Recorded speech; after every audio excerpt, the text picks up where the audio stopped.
అప్పుల బాధలు వెంటాడుతున్నాయా? అయితే 6 జేవిఆర్ వారి జాతిరత్నాలు ధరించండి. హలో అండి, అందరికీ నమస్కారం. నేను మీ కట్ట కార్తీక్. కర్ణాటకలో రాజకీయం రసవత్తరంగా మారింది. సిద్ధరామయ్య వర్సెస్ డీకే శివకుమార్. అంటే వాస్తవానికి కాంగ్రెస్ పార్టీకి చెప్పుకోదగ్గి అధికారంలో ఉన్న రాష్ట్రాలు రెండే రెండు.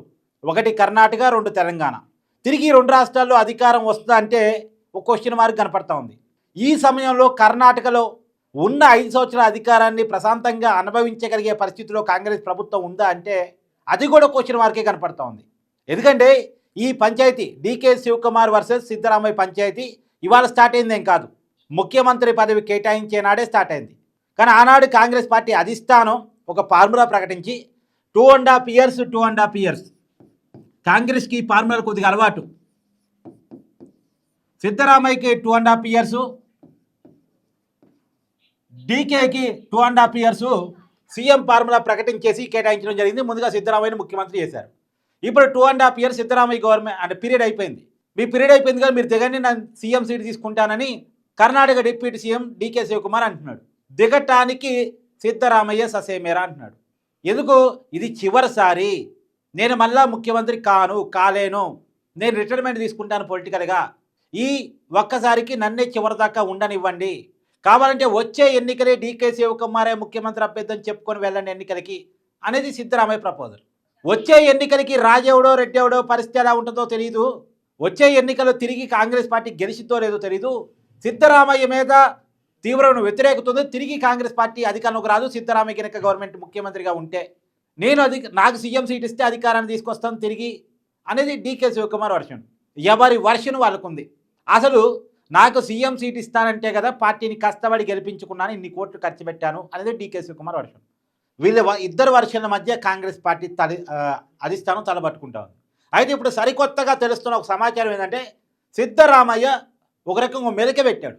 నన్ను గినక సీఎం పదవి నుంచి తప్పిస్తే నా వెనకాల ఉన్నటువంటి ఎమ్మెల్యేలు కాంగ్రెస్ పార్టీలు ఆకటం కష్టం, బీజేపీ వైపు వెళ్ళొచ్చు అనేటువంటిది ఇప్పుడు సిద్ధరామయ్య చెప్తున్నాడు.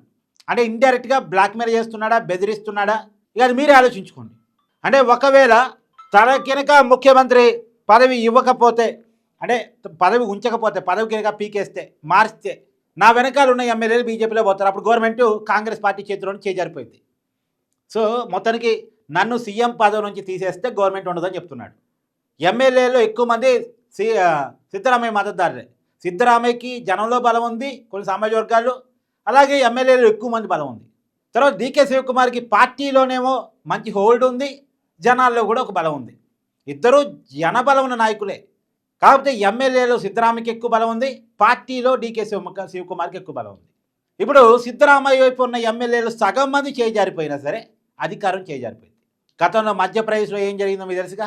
సో మధ్యప్రదేశ్లో ఏం జరిగిందో, తర్వాత రాజస్థాన్లో అధికారం పోవటానికి ఏ గ్రూప్ తగాదైతే కారణమయ్యాయో ఇలా కర్ణాటకలో కూడా అదే జరగబోతూ ఉందా.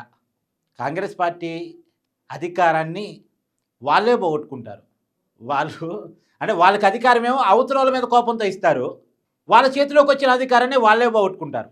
కాంగ్రెస్ పార్టీకి ఈ మధ్య కాలంలో ఉన్నటువంటి కల్చరో జబ్బో ఏదో ఒకటి అనుకోండిగా.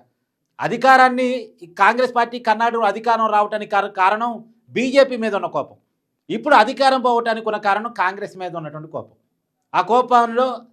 ఆ కోపానికి గల కారణాల్లో ఈ గ్రూప్ తగాదాలు ఒకటి. గతంలో కాంగ్రెస్ పార్టీ దీర్ఘకాలంగా ఆంధ్రప్రదేశ్లో అధికారాన్ని కోల్పోవటానికి ఏ కారణం అయితే అయిందో, తమిళనాడులో వాషౌట్ కావడానికి ఏ కారణాలు అయితే ఉన్నాయో ఇప్పుడు కర్ణాటకలో కూడా అదే పరిస్థితులు. ఏది ఏమైనా కర్ణాటక రాజకీయ పరిణామాల మీద మీ అభిప్రాయాన్ని, ఎవరు సీఎంగా ఉంటే బాగుంటుంది అనేటువంటి అభిప్రాయాన్ని కామెంట్ రూపంలో తెలియజేసే ప్రయత్నం చేయండి. Thank you.